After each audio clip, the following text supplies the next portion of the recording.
Save by MK. Anak kandung MK katanya. Anak kandung MK. Kita sangat tidak populer ini Pak Amri. Komentar dulu. Kalau nggak yakin, nggak Bisa maju. nggak kesini mak. Saya bisa dapat kosnya juga nanti. Sejak kecil saya itu kalau ditanya mau jadi apa, betul-betul jawaban saya menjadi insinyur pertanian waktu itu. Saya ingin menjadi kepala daerah di umur 50 tahun. Ya, saat ini orang bilang aman, ini belum aman di Belum. Konkretnya bagaimana Pak? Nah, gini. Koneksikan itu starting dengan masalah pertanian. Ya. Nomor 1, komentar. Ketiga. Ya, apa gunanya gedung megah mewah kalau orang kelaparan? Solusinya pertanian. Enjoy ngobrol pintar. Sahabat Ngopi, hari ini kita kedatangan tamu istimewa, bakal calon wali kota Makassar tahun 2024. Beliau itu berlatar belakang pertanian, tapi saya tidak mau sebut dulu namanya. Ya, mari kita break dulu, istirahat sebelum mulai supaya suasana jadi cair. Dewi, mana sekretarisku? Ngopi dulu kita. Kita ngopi dulu Pak. Siap. Ya. Oh, nyaman. Stay tune, sahabat ngopi di podcast Ngobrol Pintar. Amri Arsyid berkunjung ke studio podcast Tajam News dalam acara Ngopi Ngobrol Pintar dipandu host Dr. Bob Wahyudin. Dalam perbincangan hangat tersebut, Amri membahas berbagai hal menarik, termasuk pandangannya terhadap sektor pertanian di Makassar. Amri Arsyid maju bersama Rahman Bando sebagai pasangan calon wali kota dan wakil wali kota Makassar periode 2024-2029. Kita perkenalkan tamu kita hari ini, Bapak Muhammad Amri Arsyid, sarjana pertanian. Ya, terima kasih. Halo teman-teman semua. Apa kabar Pak? Alhamdulillah, aman. Aman. Wih, langsung keluar. Aman. Aman. Jadi kalau aman itu apa kita mau kerja kalau aman? Oh, iya. Pak? Kalau aman, sudah aman nih Makassar, insya Allah ya.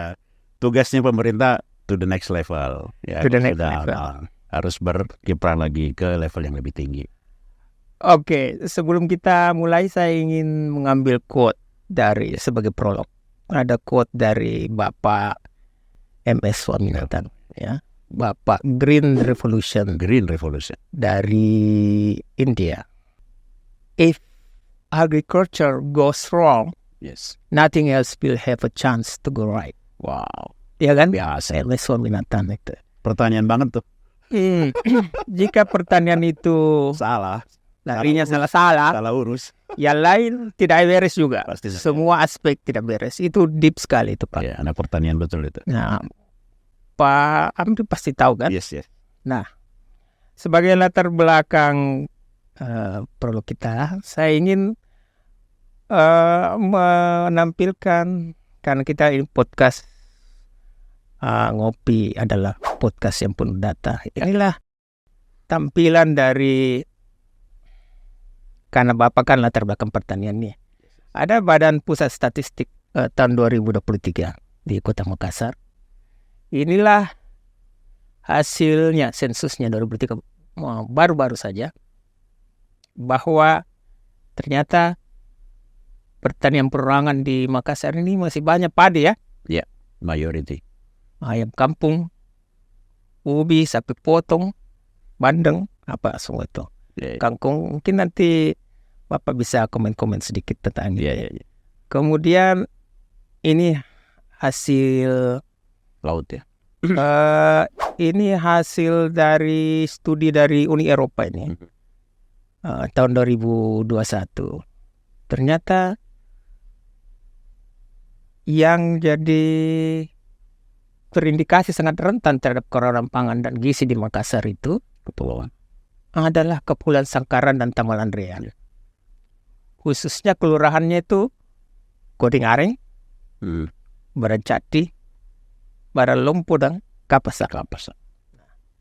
Tentu Bapak Pasti di daratan ya. daratan di Tamalan Real. Betul.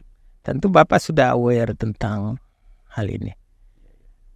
Tapi nanti kita lanjut dulu. Ini hanya sebagai prolog, Kulit-kulit.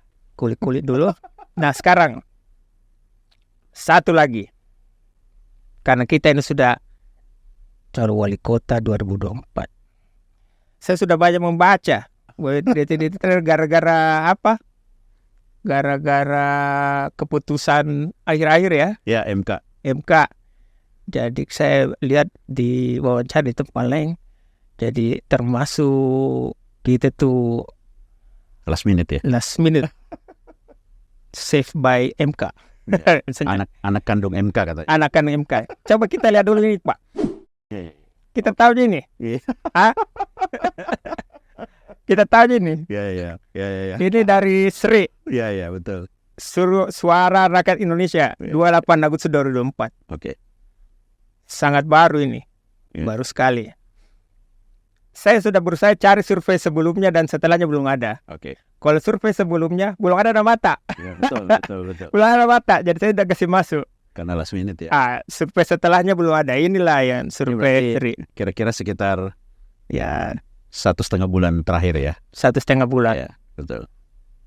Mulia, kesukaan dan popularitasnya wow. Luar biasa ya. 78,7, 82,3. Disusul oleh Inimi Iya, betul. 72,5, 79,8. Hati. Sehati, kesukaan dan popularitasnya tinggi. Nah kita ini apa? Aman. Bagaimana ini kita lihat ini anggota ini? Tingkat kesukaan 22,7, Popularitas malah 2,8. popularitas 2,8. Kalau kesukaan, iya tidak terlalu anjlok. Tapi itu popularitas kita sangat tidak populer ini Pak Amri. Komentar dulu. Saya sudah terbiasa dengan grafik ini. Oh ya, Ya, sayangnya saya sudah terbiasa dengan grafik ini sehingga Terbiasa. tidak ada surprise. oh ya. Karena memang ya kami melihat bahwa ini mungkin yang ada ya realitas yang ada di masyarakat. Ya, Pertama, yang kedua, memang ya kita harus menghargai apapun itu hasil survei. Justru saya sering mengatakan kepada teman-teman, pada tim saya bahwa bagi saya ini adalah well expected. Bagi saya ini yang saya suka karena ini menunjukkan bahwa ya kita memang harus bekerja lebih keras ya. Cuman memang orang sering challenge, apakah betul kita masih punya peluang menang? Saya bilang peluang menang itu adalah tergantung pada kita. Nah kalau hari ini ditanyakan, ya per hari ini saya sangat yakin grafiknya sudah tidak seperti ini ya. Per hari ini karena kami pun juga sudah menjalankan survei internal. Dan saya bilang sama teman-teman ya bahwa kita maju bukan hanya sebatas ingin menjadi calon, tapi kita ingin menang gitu. Sehingga sepanjang peluang itu kita lihat masih terbuka lebar, maka kita akan fight ya sampai tetes tinta terakhir. Tetes tinta terakhir. Bukan sampai tetes darah terakhir. Tetes tinta terakhir di pemilihan nanti. Ini kan 28 Agustus Pak. Iya. Sekarang tanggal berapa? Ya, sekarang Oktober, awal Oktober. 2 bulan. Iya. Ya, tapi kan surveinya pasti dilaksanakan sebelum itu kan. Oh, begitu. Ya, pasti begitu. Ini kan rilisnya mungkin di Agustus. Tapi ya, whatever that lah. Saya bilang, saya selalu suka melihat. Saya insya Allah tidak terdismotivasi dengan gambar-gambar ini. Justru saya sangat senang dengan gambar ini. Karena bagi kita, ruang pertarungannya justru ada di sini. Saya juga ingin mengatakan bahwa tidak bisa 100% hasil survei dari lembaga manapun kita jadikan sebagai acuan utama. Tapi menjadi referensi bagi kita, menjadi motivasi bagi kita, ya for sure kita harus ambil itu gitu. Ya, tapi insya Allah tidak akan menjadi melemahkan semangat kita untuk fight gitu. Kayak normatif jawabannya. Ada langkah real. Oke, tadi kan itu tanggapan toh. Oh iya. Kalau sudah langkah real, saya bisa tunjukkan di lapangan apa yang sudah kita lakukan. Oh gitu. Karena kita punya langkah konkret, bukan permukaan. Ya. Jadi sekarang ini yang kita lakukan memang turun ke akar rumput dan by data. Ya, kita punya data, bukan data hasil omongan ya, tapi betul-betul ya kolektif. Ya kita betul-betul bertemu. Tim kita sudah insya Allah di atas 10.000 sekarang ini yang bergerak di lapangan dan harusnya sih terasa gitu. Jadi Bapak itu dengan sudah fix ini jadi calon ini, apakah mengandalkan mesin partai atau punya masa sendiri atau bagaimana Pak? Kalau aman karena diusung oleh satu partai saja, Hmm. yaitu PKS, maka kami hampir tidak punya pilihan Iya. untuk tidak memaksimalkan mesin partai. Iya. Yang kedua, ya kita tahu bahwa ya mesin politik atau mesin partai PKS khususnya ini adalah mesin yang real, yang Iya. menyentuh sampai ke akar rumput.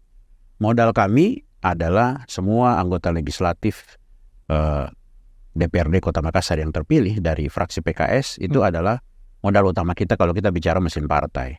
Dan inilah yang insya Allah kita akan maksimalkan, ya 100%, ya bukan 100%, ya 150%, 150% minimal untuk bisa mengembalikan suara mereka untuk aman. Dan Ya. ini yang sedang kita lakukan secara intensif.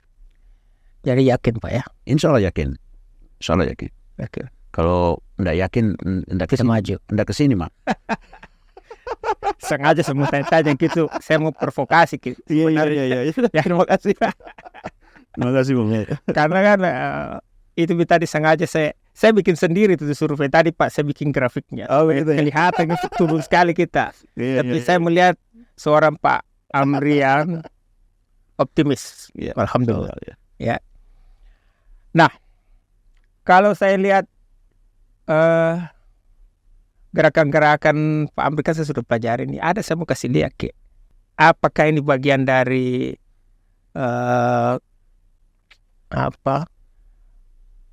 strategi kampanye atau memang betul-betul dari hati kita memang begini Kak?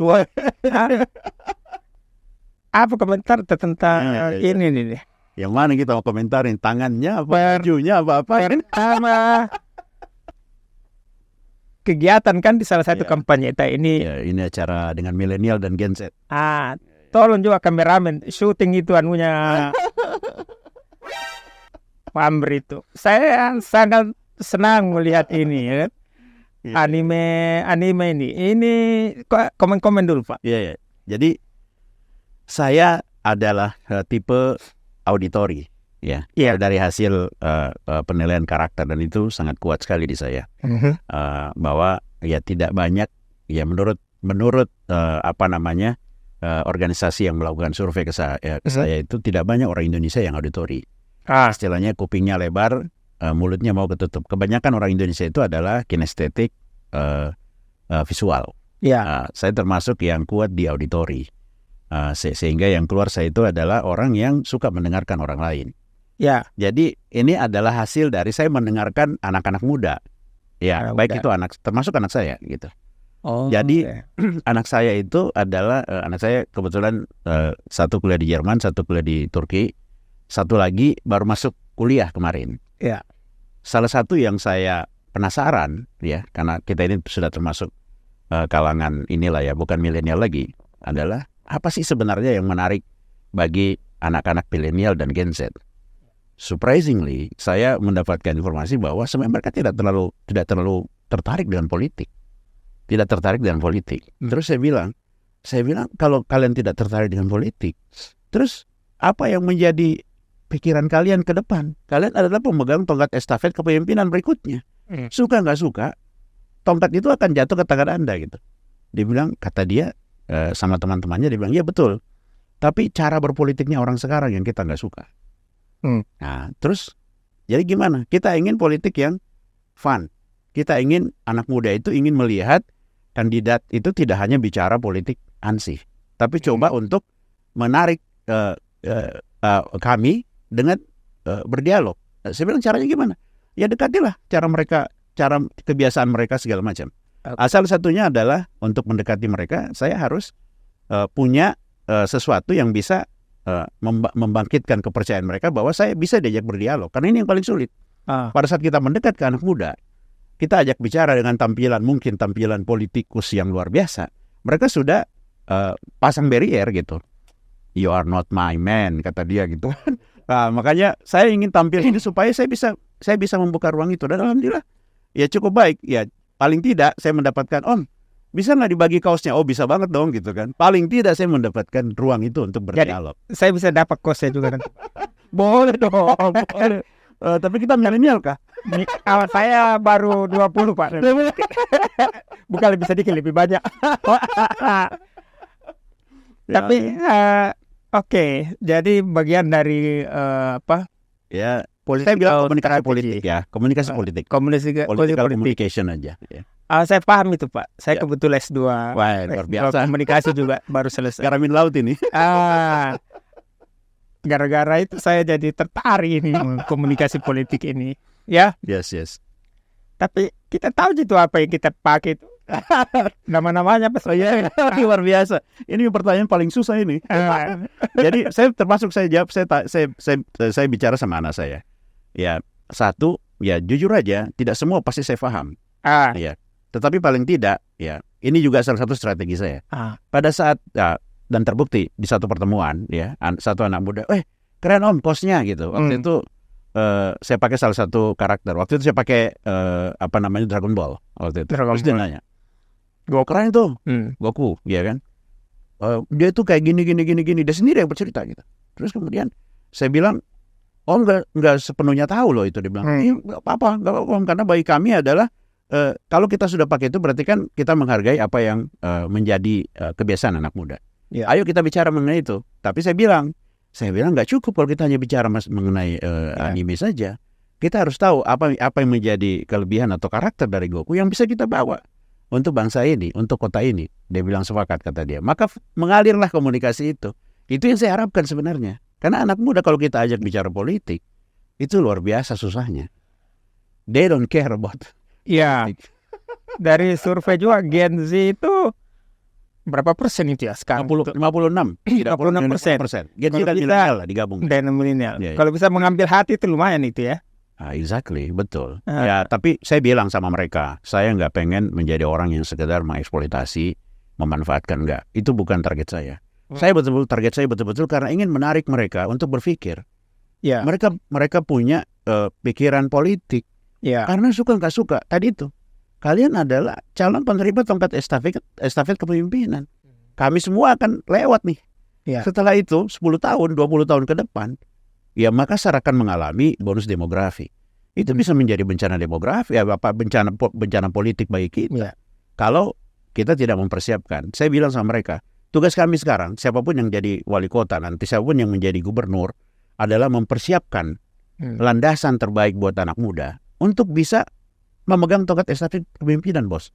Sekarang ini tugas berat kita karena 2030 besok, ya plus 5 tahun lagi 2035, anak muda yang pegang. Saya yakin itu, bukan lagi orang tua. Nah sekarang kalau mereka tidak punya landasan yang baik saat ini untuk landing, baru kita persiapkan mungkin 2030 selesai kita. Ya. Bonus demografi itu sudah depan mata dan bahaya kali buat kita. Jadi salah satu strategi ya Gen Z dan milenial. Jujutsu Kaisen. Jujutsu Kaisen. Ini salah satu ini Jujutsu Kaisen ini namanya nih. Nah, kalau mau lihat ya. Gojo Satori. Ya, Gojo. Ya, ini Saya tahu. Guru ya. Ya.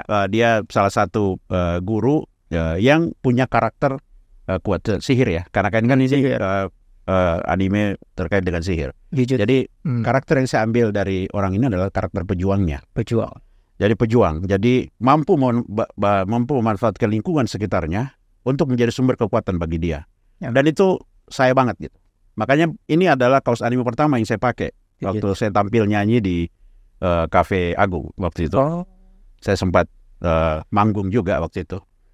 Oh ya. Ini anime pertama yang saya pakai. Kenapa? Karena ya saya bilang ya karakter ini adalah di samping guru, kebetulan saya juga di karir politik saya, di karir profesional saya ya, karena saya di posisi sudah di CEO sama direktur, saya lebih banyak spend waktu saya untuk mendidik orang daripada mengarahkan orang gitu. Nah saya sangat senang dengan karakter ini gitu. Samping itu dia juga pejuang gitu, pejuang yang mampu beradaptasi dengan lingkungannya, memanfaatkan kekuatan di sekitarnya untuk kemudian mengalahkan lawan-lawannya gitu. Wah, tertarik tuh Gen Z dengan milenial. Merasa connected ya, ada koneksi dengan Pak Amri ini. Dengan pasangan lain mungkin ada cara tersendirinya koneksi kepada Gen Z dan milenial. Kalau kita cari cara sendiri lah. Cara sendiri. Tapi itu saya kira cara yang sangat pintar itu. Apalagi Pak Amri ini kuasai. Saya itu mau tes, tapi saya khawatir kita tidak bisa jawab. tapi ternyata Juga bisa. tiba-tiba. Kalau itu sebut salah satu karakternya itu. Kalau ini One Piece ini kan, One One Piece ya kan. Kalau One Piece kan banyak karakter. Oh ya. Nanti kita akan bikin kejutan nanti di tokoh utamanya. Oh, ya, Luffy. Soalnya ya nanti kita akan muncul dengan itu nanti. Ada nanti Oi, bocor-bocor sedikit bocor halus. bocor halus. Saya itu orang yang selalu mensupport underdog. Saya suka sekali mensupport underdog karena selalu menjadi motivasi untuk diri kita sendiri kan, termasuk diri saya. Kalau kita underdog tidak boleh. Maaf kalau saya sebut underdog, Pak. Memang underdog. Memang kita underdog. Jadi kalau underdog itu kalau ternyata berhasil, jadi cerita, jadi history. Betul, Pak? Betul, Nah. betul. Itu segmen pertama itu mengenai politik sebenarnya, ya. Tapi saya ingin menggali lebih jauh karena kan di podcast atau di wawancara lain sudah banyak cerita politik. Saya ingin menggali lebih jauh mengenai kisah perjalanan hidup, karir dan sebagainya secara sangat pribadi. Ya.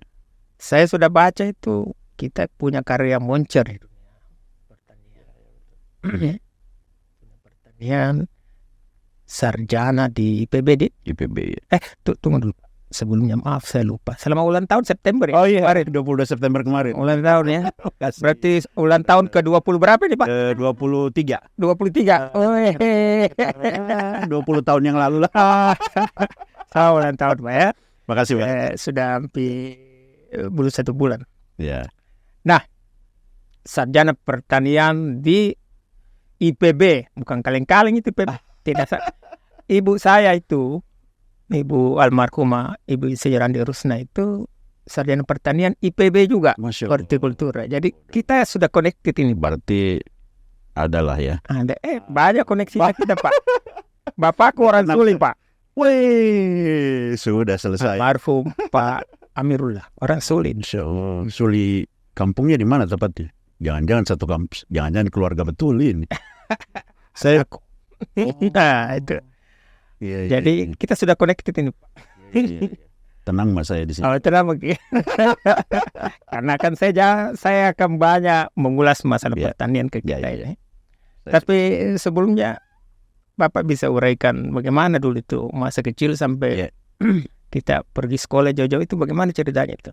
Ya mungkin hal yang paling menarik bagi saya adalah sejak kecil saya itu kalau ditanya mau jadi apa, betul-betul jawaban saya menjadi insinyur pertanian waktu itu. Saya nggak tahu, mungkin waktu itu Menteri Pertanian begitu populer di zaman Soeharto waktu itu ya, sehingga ya setelah saya buka juga setelah sekarang ini saya buka ya memang luar biasa program Repelita nggak ada lagi sekarang tuh. Rencana pembangunan 5 tahun tuh betul-betul clear digambarkan bagaimana Indonesia akan menjadi negara agraris. Sayangnya ini disconnect, tidak nyambung lagi sekarang gitu. Ya agak disconnect ya. Saya sejak kecil ditanya, walaupun anak kecil tahu apa mengenai insinyur pertanian, tapi itulah yang keluar dari mulut saya, insinyur pertanian. SMA saya tidak pernah sama sekali membayangkan saya kuliah di IPB. Itu adalah sesuatu yang bagi saya tanda kutip malah haram bagi saya. Kenapa? Karena saya itu anak fisika. Anak fisika. Impian saya itu ya ITB, ya Unhas, teknik Unhas. Sehingga pada saat saya diberitahu bahwa saya bebas tes di IPB, saya bebas tes di IPB. Bebas tes di IPB. JE di situ Pak, bebas tes di IPB. Enggak juga, karena prestasinya yang Mbak Andi aja. Jadi jalur prestasi. Kemudian kami berempat ya mendapatkan kesempatan. Saya orang yang paling terakhir menerima kenyataan itu. Saya lari-lari sempat menghilang tuh dari sekolah karena bayangkan diberitahunya itu di hari kedua Eptanas. Lagi sibuk-sibuknya kita ujian Eptanas nih, diberitahu kamu udah lulus. Kalau saya yang mengalami situasi seperti Bapak, udah belajar lari-lari, saya langsung berangkat. IPB keren ini. Saya, waduh, gimana? Bahkan ya lucunya nih, jurusan yang saya pilih di IPB itu bukan saya yang milih, teman saya. Jadi waktu terakhir tidak bisa meleceng, istilahnya di Jakkal lama tuh. Pokoknya harus tanda tangan ini. Jadi saya masuk, ada teman saya duluan duduk di situ. Saya bilang, Ren, kamu pilih jurusan apa? Saya agribisnis. Saya jurusan apa? Ini mukau agronomi mo, baku dekat kelas jiki ini. Padahal sampai di sana itu totally different. Yang satu Iya. ngurusin ekonomi pertanian, satu betul-betul nyangkul di sawah. Dan saya milih jurusan itu, nyangkul di sawah. Tapi akhirnya saya mendapatkan kebahagiaan ini setelah lulus kuliah, setelah justru saya banyak mendapatkan privilege dari jurusan yang saya ambil. Ternyata Karena jurusan agronomi. Agronomi Agronomi. itu adalah jurusan di budidaya pertanian yang paling basic. Jadi guru-guru besar itu banyak di situ. Itulah mungkin salah satu jurusan tertua di IPB. Dan setelah lulus, ya belum selesai, berdatanganlah kontrak kerja yang tidak pernah saya sangka gitu. Karena ternyata jurusan itu memang menjadi jurusan yang banyak diincar oleh perusahaan-perusahaan. Iyalah, Itu. IPB gitu ya. Terus saya baca itu kita punya profil ya ini. Banyak sekali memang berkecimpung di bidang pertanian. Iya, itu memang perjuangan dari saya itu bekerja dari mulai saya bilang di karir saya itu dari lapangan betul-betul. Dari mulai naik motor di lapangan keliling ketemu petani sampai bisa menduduki posisi sebagai director, CEO. Jadi saya menjadi role model bagi teman-teman di perusahaan bahwa seorang petugas lapangan itu bisa mencapai karir politik sampai puncak. Bukan cuma itu. Anak Makassar, anak Sulsel, tidak banyak. Ya. Lahir di Makassar kan? Saya lahir di Makassar, besar di Makassar. Terus mana duluan itu kita? Berpolitik atau berusaha dulu? Jadi sebenarnya saya bergabung dengan PKS itu sejak 2002. Jadi sejak berdiri, bahkan Partai Keadilan juga saya sudah bergabung. Cuman memang karena saya besar di profesional, saya tidak pernah menjadikan politik ini sebagai ujung tombak. Nggak pernah. Jadi betul-betul saya banyak aktif di politik, tapi fokus di profesional. Jadi kalau orang tanya, nah makanya kemarin pas saya terpilih menjadi ketua DPP PKS, dia pertama Pak Nurdin Abdullah itu sempat bertanya, sejak kapan masuk PKS? Gitu. Oh iya.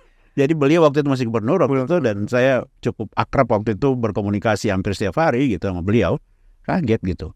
Kapan masuk PKS? Kok tiba-tiba jadi ketua DPP PKS? Nggak gampang loh. Saya waktu itu belum pengumuman, saya bilang, itu teman-teman bercanda saja, itu kasih masuk namaku. Pas 3 hari setelah itu betul-betul diumumkan terpilih, sudah. Saya sampaikan, saya bilang, saya ini orang PKS, Pak. Profesional betul, saya tidak pernah tahu kalau Pak Amri ini orang PKS gitu. Saya bilang, iya Pak, saya tidak mengedepankan politik, tapi betul-betul mengedepankan profesional. Sejak itu dipanggil Ustadz, maka Ustaz. sebelumnya dipanggil Bapak, pas jadi ketua DPP PKS dipanggil Ustadz. Saya bilang, kenapa kini orang PKS harus dipanggil Ustadz? Nah sama Jiki juga. Banyak sekali pertanyaan nanti nih, kita berapa lama nih sutradara? Panjang dia. Masih banyak pertanyaanku nanti. Saya juga kalau ngobrol lah sekarang. Nah, karena masih banyak sama gali nih Pak. Iya, insya Allah. Iya, pertanian. Kembali lagi ke segmen pertama, ini segmen kedua sebenarnya paling karena menyenangkan pribadi. bagi saya ini. Pertanyaan. Oke, pertanian. Kalau wakil tak juga kan? Kalau Pertanian tidak juga. salah, pertanian juga. Juga betul. Pertanian. Pak Rahman Bando, Pak Dr. Rahman Bando ini. Jadi tidak komplementer Pak. Tapi kan beliau punya karir di beberapa tempat juga, bukan cuma di pertanian. Beliau pernah di BKKBN juga, BKKBN juga. Dinas Pendidikan pernah, Ya. ya Perikanan Kelautan pernah gitu. Ini anak kaya lah. Terutama dari aspek birokrasinya lah. Aspek birokrasi. Beliau kan birokrat ya. Saya bisa dibilang politikus, pengusaha gitu. Berkait dengan yang tadi itu, pengantar saya itu, Pak. Saya kasih lihat itu tadi ini ya. Ya. Sebelumnya ya, atau yang ini. Komentar-komentar dulu. Ya.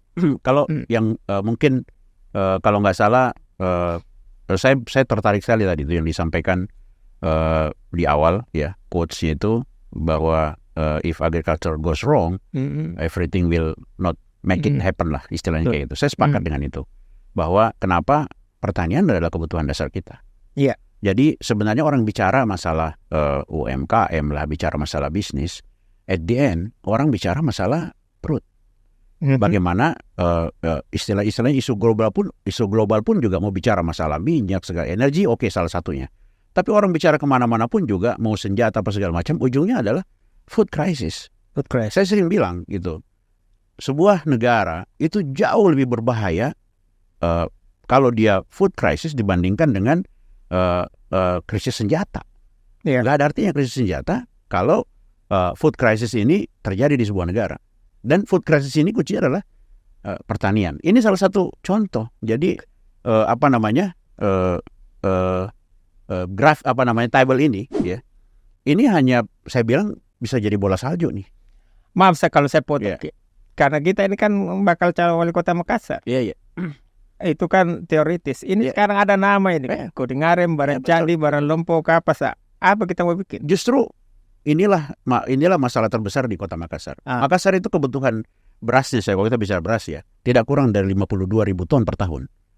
Tadi tabel sebelumnya menunjukkan ya bahwa Makassar itu paling cuma punya 1.500, ya paling banyak 2.000 lah. Itu data saya mungkin tidak lebih dari ini. Kita lihat padi ya.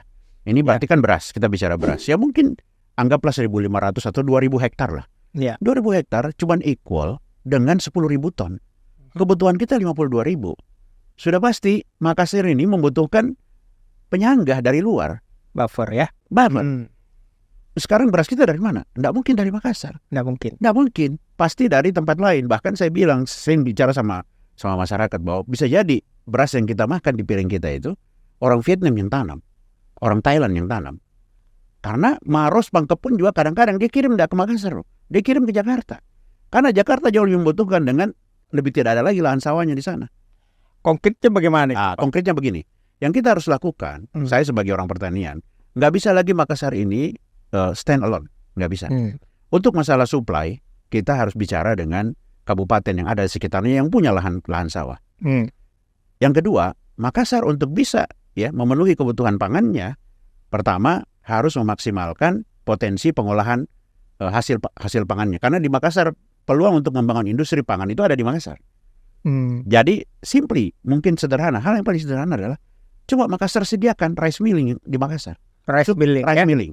Sehingga orang Maros ini dekat, orang Pangkep ini dekat. Bahkan orang mungkin Luwu Timur, dia lebih pilih, ya kalau Luwu Timur dihadang sama Sidrap lah. Nah Sidrap ini bisa dibilang jadi pemasok utamanya Jakarta sekarang. Nah, oke, kita ambil yang dekat. Sehingga petani ini yang dari Maros, Pangkep, dia tidak kemana-mana lagi. Dia akan bawa berasnya ke Makassar. Untuk apa? Kan mereka cari duit. Ya, ini akan dikonsumsi oleh orang Makassar. Sehingga keamanan pangan di Makassar bisa terjaga. Ini harus kita lakukan. Ini konkret menurut saya yang harus kita lakukan gitu. Saya bagus sekali jawabannya, Pak. Jadi sudah terbukti nih sarjana pertanian IPB ini bukan kaleng-kaleng ya. Tahu urban farming, konkretnya bagaimana. Urban farming itu salah satu solusi juga tuh. Ya, oke. Kembali ke segmen pribadi. Kira-kira kalau saya tanya, Ki, pengalaman paling mengesankan dalam hidup apa kira-kira? Pengalaman paling mengesankan? Ya. Salah satunya ya, sebenarnya cukup banyak ya. Tapi menurut saya salah satunya yang paling membahagiakan saya itu adalah pada saat saya bisa mewujudkan impian saya untuk menikah di usia yang saya inginkan. Pertama. Menikah umur berapa Ki menikah? 25 tahun. Terlalu cepat. Terlalu cepat ya? Menurut saya kira terlambat. Terlambat. Tapi saya menikah 30-an lebih soalnya. Jadi ada kisah menariknya. Saking saya sejak kuliah lah, mungkin SMA juga saya udah mulai berpikir, pokoknya saya harus mencontoh Rasulullah ini, menikah di usia 25 tahun. Walaupun belum tahu caranya. Sehingga pada saat saya udah last minute, injury time nih, kurang dari 3 bulan lagi saya berusia 25 tahun, saya bicara sama ayah saya waktu itu. Saya bilang, ayah saya mau menikah. Oke. Dengan siapa? Belum tahu. Ya, menarik kan? Menarik kan? Kita pacaran kini. Enggak ada. Menarik. Terus ditanyakan, saya bilang ya ada beberapa yang ada di kepala saya. Di kepala saya. Banyak calon ya. Di kepala saya, tapi belum tentu ada di kepalanya orang itu gitu. Ya. Jadi karena saya bilang saya harus menikah 25 tahun. Ini step 1. Ya, singkat cerita, saya telepon lah. Alhamdulillah istri saya yang sekarang setuju langsung. Enggak juga. Panjang kira tembak langsung gitu kan. Iya tembak. Saya mau menikah gitu. Dengan siapa? Ya dengan kamu gitu. Wih, mantap. Jadi langsung dikasih tahu juga. Lama diam gitu. Ya udah kalau gitu ke rumah gitu. Itu pengalaman paling menyenangkan. Ada pengalaman yang kedua. Pengalaman kedua adalah saya ingin naik haji di umur 40 tahun. Persis sama. Jadi saya mengibaratkan itu, ya kenapa saya bilang saya milih 40 tahun, karena ya Rasul itu mendapatkan wahyu pertama di usia itu gitu. Ya. Jadi lucunya begini, itu dikabulkan, singkat cerita, dikabulkan oleh Allah. Saya betul-betul berangkat di usia, harusnya saya di 41 lewat lah. Tapi nggak tahu kenapa, tiba-tiba ada yang, saya kebetulan ngambil haji plus waktu itu, ada yang cancel. Dan saya bisa masuk di umur itu gitu. Umur 40 tahun persis. 40 tahun. Tapi lucunya gini, saya berangkat, ya singkat cerita, waktu mabit di Mina waktu itu, saya bicara sama istri saya. Sebenarnya ada cita-cita saya yang agak nggak tercapai nih. Kata istri saya bilang, apa itu? Ya, saya sebenarnya pengen naik haji itu di umur 40 tahun. Istri saya bilang, loh memang sekarang umur berapa? Saya bilang, saya kan sekarang udah 41 tahun gitu. Saya agak miss gitu waktu itu kan. Jadi saya bilang, coba hitung baik-baik gitu. Itu, Masya Allah betul 40 tahun 40 gitu. tahun, Saya nangis waktu itu. Saya bilang betul-betul dua keinginan paling kuat saya adalah pertama menikah di usia 25 tahun. Naik haji di umur 40 tahun. Dan itu dikabulkan oleh Allah gitu. Itulah pengalaman spiritual yang paling menyenangkan buat saya. Bagus, menarik ini. Pasti belum pernah kita sampaikan. Dan satu lagi. Saya ingin menjadi kepala daerah di umur 50 tahun. Amin. Agak miss sekarang 51 tahun. Tapi ya mudah-mudahan Allah kabulkan. Amin. Itu saya bilang, saya itu suka mendukung yang underdog. Underdog ya. Saya suka senang apabila itu terjadi. Saya juga ikut. Mudah-mudahan saya akan bersatu suara lagi. Aman. Cuma itu ada orang bilang sama saya, kalau aman mi apa kau bikin? Ya betul. Dan dia mau saja. Itu juga aman itu level pertama aman itu. Level keduanya ada level ketiga lagi. After that gitu. Kan tadi yang pengalaman menyenangkan ya. Kalau yang kurang menyenangkan. Bukan kurang menyenangkan, yang paling berkesan. Bukan. Yang mengaduk-aduk perasaan negatif lah. Pengalaman yang kurang menyenangkan, apapun itu. Saya sebenarnya ya kalau setelah dewasa, mungkin karena kita lebih dewasa menghadapi situasi, sehingga ya saya pribadi terus terang selalu melihat yang bagi orang itu adalah sebuah pengalaman buruk, bagi saya adalah sebuah pengalaman yang mendewasakan saya gitu. Jadi saya lebih suka menjadikan itu sebagai pelajaran. Pelajaran paling berharga yang saya dapatkan adalah masa kecil saya sebenarnya di usia SD, di mana ya saya lahir dan hidup dari keluarga yang betul-betul ya penuh dengan keterbatasan. Ayah ibu saya itu pegawai negeri dua-duanya, dengan ya gaji yang pas-pasan lah gitu. Di Suli sana ya? Bukan, di Makassar. Oh, di Makassar. Karena mereka semuanya udah ya hijrah ke Makassar lah gitu. Dan saya menikah di Makassar, saya lahir di Makassar. Cuman saya ingin cerita bahwa masa kecil saya itu betul-betul karena hidup di asrama Kodam. Asrama Kodam itu ya mungkin yang di Bajigau ya. Itu rumah semi permanen dengan fasilitas MCK yang tidak memadai gitu. Tapi ya saya merasakan ya waktu itu fun saja. Cuman setelah saya dewasa saya melihat rupanya inilah kemudian yang mendidik kemandirian di saya pribadi dan juga di saudara-saudara saya. Jadi kami hidup betul-betul ya, apalagi di kelas 4 SD orang tua sudah pindah duluan ke tempat lain, ke Perumnas waktu itu. Kami masih tinggal di tempat itu. Dan inilah kemudian yang mendidik bagi saya ya, salah satu yang memberikan fondasi yang cukup kuat bagi saya untuk tidak cengeng ya, harus bisa mandiri dan ya ada leadership yang dibangun di situ. Tapi itu sangat ya inilah. Tapi itu kan menurut saya bukan perasaan negatif itu. Bagi motivasi. Itu yang saya maksud tadi. Saya tidak melihat sebuah tantangan hidup itu sebagai suatu hal yang ya, karena ya saya selalu melihat apapun itu yang bagi orang mungkin mencederai, tapi bagi saya itu adalah sebuah, karena hakikatnya kita nggak ada hal yang negatif yang nggak ada hal yang negatif ya. Ya semuanya pasti kalau kita bisa mengambil hikmah, maka insya Allah itu akan menjadi hal yang positif buat kita gitu. Luar biasa. Sebenarnya banyak sekali muka saya tanya kita, tapi tidak cukup. Tanya mikir. Nah, sekarang karena saya dokter, ini pertanyaan pamungkas ini, ya. Kayak kita orang pertanian. Saya rujuk kembali salah satu quote dari, saya lupa namanya, seorang filosofer pertanian dari Jepang. Dia mengatakan bahwa kesehatan dan pertanian, pengobatan dan pertanian itu bukan suatu hal yang berbeda, tetapi satu tubuh yang sama, tapi satu bagian front, the front body Iya. satunya bagian belakang, Ya. back body. Itu satu kesatuan. Jadi kalau pertanian dan kesehatan tidak mungkin pertanian itu naik, kesehatan turun. Tidak mungkin pertanian naik, kesehatan turun. turun atau kesehatan turun, pertanian naik. Hmm. Itu filosofi yang oleh saya lupa namanya pakar pertanian natural farming. Nah, berkaca di situasi Makassar ini kan, Ya. ada tadi kesulitan-kesulitan, ya. Iya. Tidak mungkin, harus ada buffer. Ya. Dan kalau kita lihat angka stunting, saya tahu betul bahwa masalah stunting di Makassar ini Pasti jadi concern ya. Mesti jadi concern. dari dulu, walaupun berbusa-busa orang bilang stunting begini, semua orang merasa tahu stunting dan kemudian punya kebijaksanaan. Menurut saya, menurut data dari kesehatan, dari segi kesehatan anak itu masih berkurang. Nah, hubungannya dengan pertanian dengan stunting ini, Pak, apa pikiran Bapak mengenai itu? Saya baru saja juga bicara dengan salah satu lembaga yang khusus menangani ini. Ya. Mungkin saya baru bicara awal, tapi yang pertama saya ingin sampaikan adalah ini masuk ke dalam program prioritas kami. Untuk ke depan insya Allah jika aman di Makassar. Aman ya. Jika aman di Makassar. Ya. Tapi bisa juga aman tidak aman di Makassar. Ya, saat ini orang bilang aman ini belum aman di Makassar. Belum aman.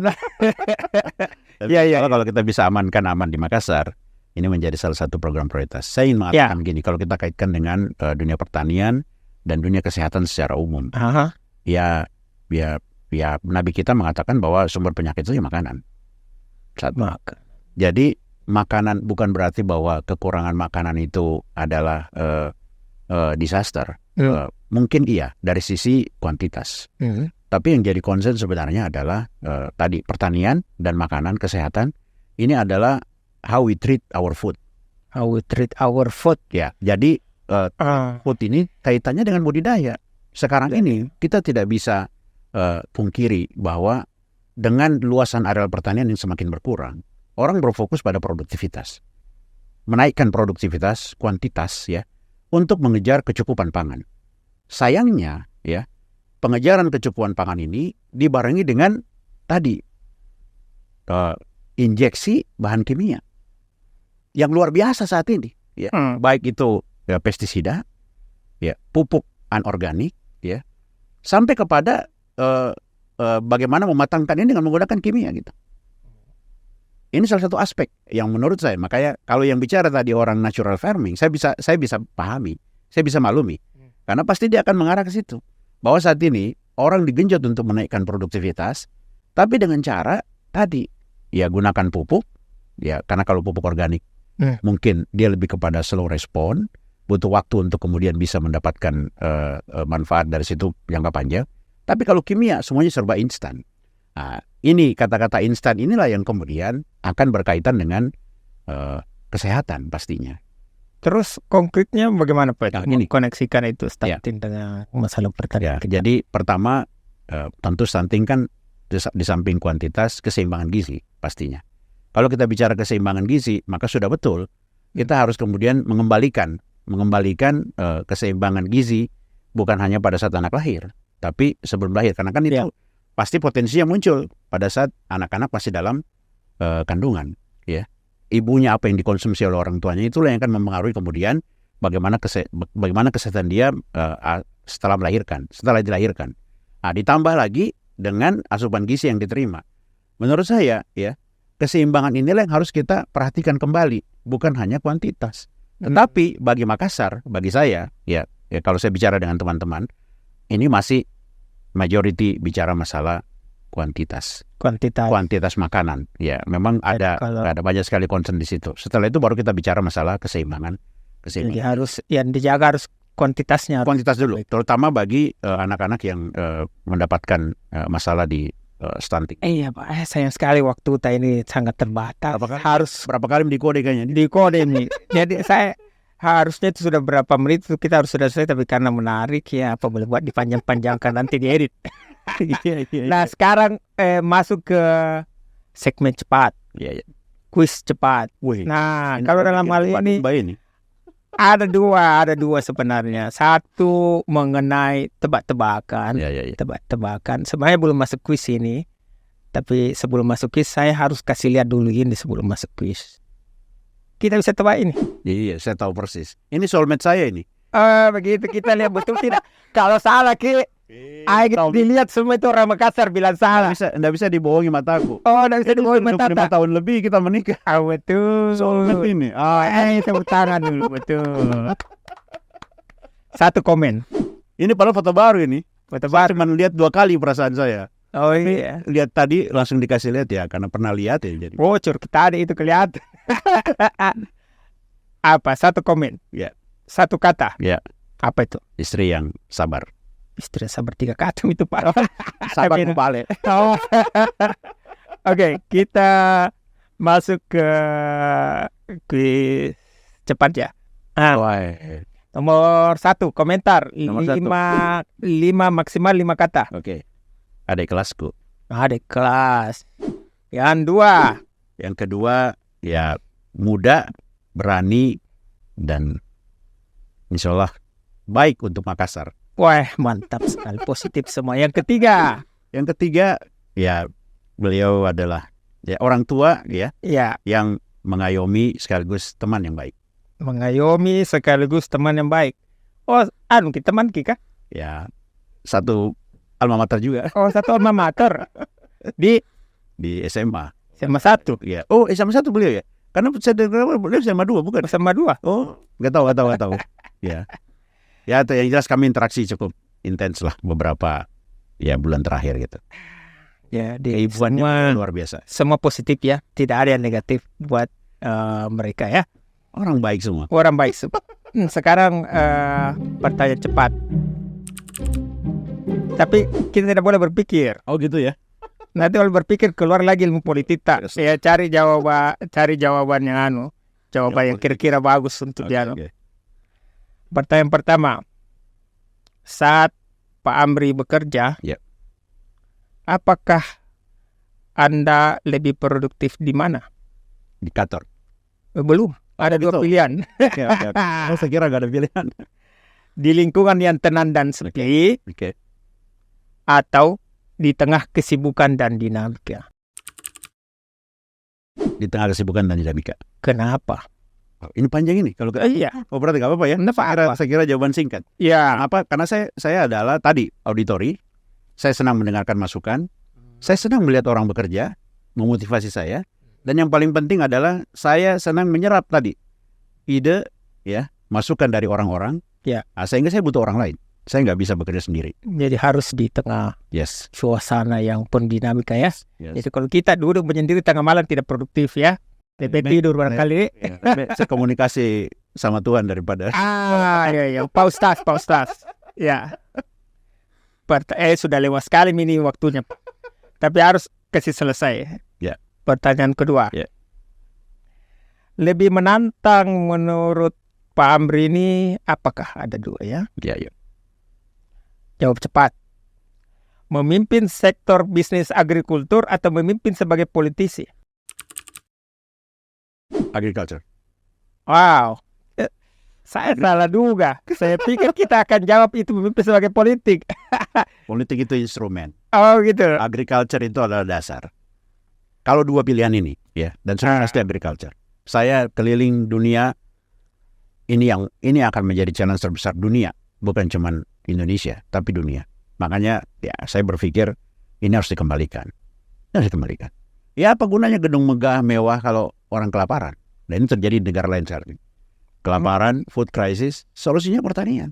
Pertanian. Jepang sudah bikin vertical garden, urban farming, natural farming. Itu adalah sense of humanity yang bekerja secara otomatis untuk ya menyelamatkan manusia. Ya. Dan itu solusinya pertanian, agriculture. Jadi walaupun nanti kita sudah tidak berpolitik, tetap terjun di agriculture ya. Saya lulus kuliah, mungkin tidak banyak alumni IPB itu yang konsisten di dunia pertanian. Tapi kalau jadi wali kota bagaimana? Saya akan menjadi wali kota yang Berbasis pertanian atau? Oke, para sahabat ngopi, tidak terasa ini, bukan tidak terasa. Iya memang betul tidak terasa. Biasanya itu 40 menit Pak segmen. Tapi Gitu ini ya? sudah lebih. Ini saya melanggar sendiri nih. Saya malah enak sekali ngobrol sama kita ini. Luar biasa. Para pemirsa Sobat Ngopi, tidak terasa waktu berlalu ya. Saya ingin closing statement dari Pak Amri. Ya. Itu ada Oke. kamera, silahkan. Siap, ya. Sahabat ngopi, kita bisa sibuk setiap hari bekerja, mengejar semua karir kita, tapi jangan lupa ngopi. Supaya kita tetap refresh, ya, tetap wajar dan tetap waras ya dalam menghadapi tantangan hidup kita. Insya Allah Makassar aman ke depannya. Woi, mantap banget. Tibalah kita di akhir acara Pak. Terima kasih sudah datang ke ini. Saya tahu Bapak sibuk sekali berkali-kali nih. Wah, aduh, berkali-kali akhirnya bisa, alhamdulillah. Jadi para sahabat ngopi di mana saja berada, kita akan bertemu lagi di podcast yang lain di Ngobrol Pintar. Thank you. Terima kasih.